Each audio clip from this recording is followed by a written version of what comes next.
नमस्कार दोस्तों। इस नए एक्सप्लेनर में आपका बहुत बहुत स्वागत है। आज हम एक ऐसी रहस्यमयी दुनिया में कदम रखने वाले हैं जहां कदम कदम पर खौफ और सस्पेंस है।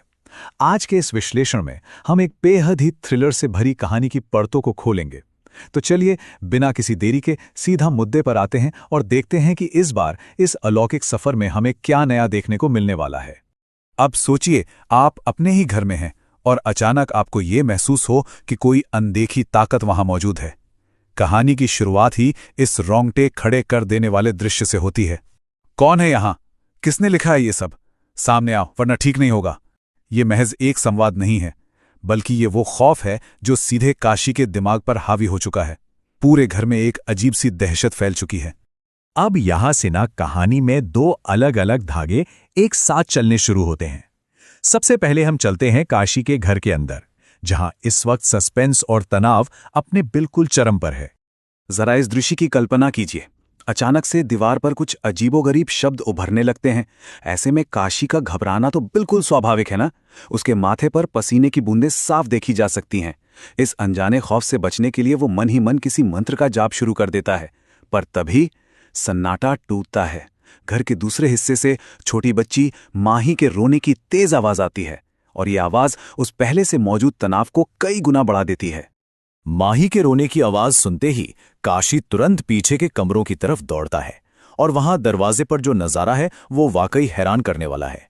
एक बिल्कुल अनजान पुरोहित वहां बड़ी ही शांति से खड़ा है और उसके हाथ में क्या है? दूध की एक बोतल। अब एक पिता या रक्षक होने के नाते काशी की जो पहली प्रतिक्रिया होनी चाहिए थी वो वही करता है। वो तुरंत बच्चों को अपने पीछे छिपा लेता है और उस अजनबी का सामना करने के लिए तनकर खड़ा हो जाता है।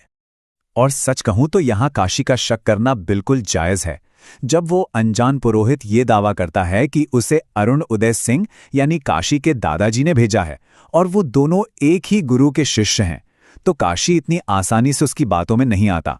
उसे याद है कि उसके दादाजी ने उसे सिखाया था कि बिना किसी ठोस सबूत के केवल बातों में आकर किसी पर यकीन नहीं करना चाहिए। लेकिन यहीं पर बाजी पूरी तरह से पलट जाती है। उस पुरोहित की आवाज का लहजा अचानक से बदलता है और काशी, जो अभी तक पूरे लॉजिक और तर्क के साथ खड़ा था, वो अचानक से एक गहरे सम्मोहन पाश में फंस जाता है। ये देखना सच में दिलचस्प है कि कैसे वो अनजान व्यक्ति अपने शक्तिशाली जादुई सम्मोहन से काशी की तार्किक सोच को पल भर में तोड़कर रख देता है। अब काशी पूरी तरह से उस रहस्यमयी पुरोहित के कंट्रोल में है। खैर, अब माहौल थोड़ा और डार्क होने वाला है। चलिए चलते हैं कहानी के दूसरे और शायद सबसे खतरनाक हिस्से की तरफ, जो सीधे तौर पर जुड़ा है अजय नाथ से। आगे बढ़ने से पहले इस सिद्धि शब्द को समझना बहुत जरूरी है। सिद्धि का मतलब है किसी बहुत ही मुश्किल और अक्सर काले अनुष्ठान के जरिए अलौकिक या जादुई शक्तियों को हासिल करना। इसे समझकर ही हम ये अंदाजा लगा सकते हैं कि अजय नाथ असल में किस लेवल के खतरनाक जादू का अभ्यास कर रहा है। वो अपनी खोई हुई ताकत को वापस पाने के लिए किसी भी हद तक जाने को तैयार है। और अजय नाथ ये सब आखिर कर क्यों रहा है? उसका अल्टीमेट गोल क्या है? उसे तलाश है तारक जल कलश की। ये कोई मामूली बर्तन नहीं है, बल्कि एक ऐसा पौराणिक कलश है जिसमें असीम शक्तियां छुपी हैं। लेकिन इसमें सबसे डरावना कैच ये है कि इस कलश तक पहुंचने के लिए आत्माओं की शक्ति का होना बहुत जरूरी है, और बस इसीलिए ये पूरा भयानक अनुष्ठान किया जा रहा है। तो चलिए अजय नाथ के इस डार्क अनुष्ठान को स्टेप बाय स्टेप समझते हैं। सबसे पहले वो अग्निकुंड के सामने बैठकर कुछ बहुत ही अजीब और काले मंत्रों का लगातार जाप कर रहा है। फिर वो उस आग में तरह तरह की अजीबोगरीब चीजों की आहुतियां डालता है और आखिर में वो बस उस अदृश्य शक्ति के सामने आने का बेसब्री से इंतजार कर रहा है। और एक लंबे इंतजार के बाद फाइनली उसकी एक सिद्धि पूरी हो जाती है।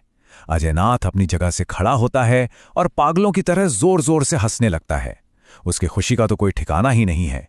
वो इतना ज्यादा एक्साइटेड है कि पूरे कमरे में हर जगह राख उड़ाने लगता है।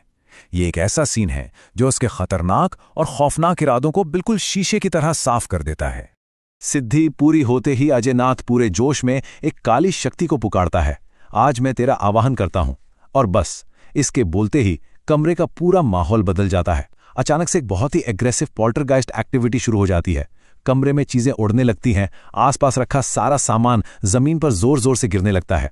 ये इस बात का पक्का सबूत है कि अजय नाथ ने सफलतापूर्वक एक डार्क स्पिरिट को बुला लिया है। इन सब डार्क चीजों के बीच अब हम कहानी के तीसरे और सबसे अहम हिस्से पर आते हैं।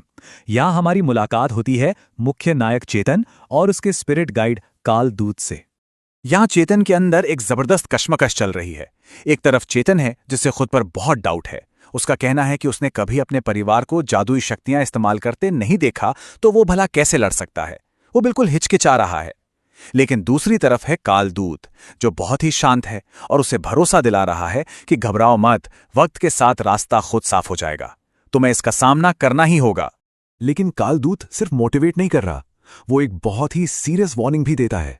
वो साफ कर देता है कि अगर चेतन इस लड़ाई से भागने की कोशिश करता है तो बात वहीं खत्म नहीं होगी। खौफनाक प्रेत हमेशा हमेशा के लिए उसका पीछा करेंगे। मतलब दाव इतने ऊंचे हैं कि चेतन के पास पीछे हटने या कुछ ना करने का कोई ऑप्शन ही नहीं बचा है। और कालदूत की इस बात का असर भी होता है।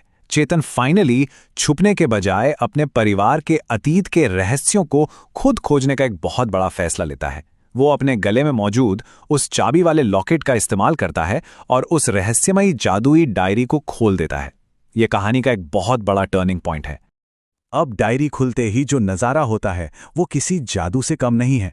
डायरी के पन्ने अपने आप एकदम तेजी से पलटने लगते हैं। चेतन की आंखों के सामने अतीत के कई सारे दृश्य एक के बाद एक चमकने लगते हैं। परिवार के वो गहरे रहस्य जो अब तक दबे हुए थे वो बाहर आने लगते हैं। और सबसे जरूरी बात, उसे आगे बढ़ने का एक बहुत ही स्पष्ट रास्ता दिखाई देने लगता है। इस डायरी से जो सबसे बड़ा क्लू निकलकर सामने आता है वो एक जगह का नाम है। डायरी से बिल्कुल साफ निर्देश मिलता है कि दादाजी की उस अधूरी विरासत को पूरा करने के लिए उस आदमी को फूलपुर गांव लाना ही होगा। अब ये फूलपुर गांव इस पूरी पहेली का एक तरह से एपिसेंटर बन चुका है। और इसी जबरदस्त खुलासे के साथ हम इस कहानी के एक बहुत ही रोमांचक मोड़ पर आकर खड़े हो जाते हैं। अब सबसे बड़ा सवाल यही है कि आखिर फूलपुर गांव में ऐसा क्या इंतजार कर रहा है?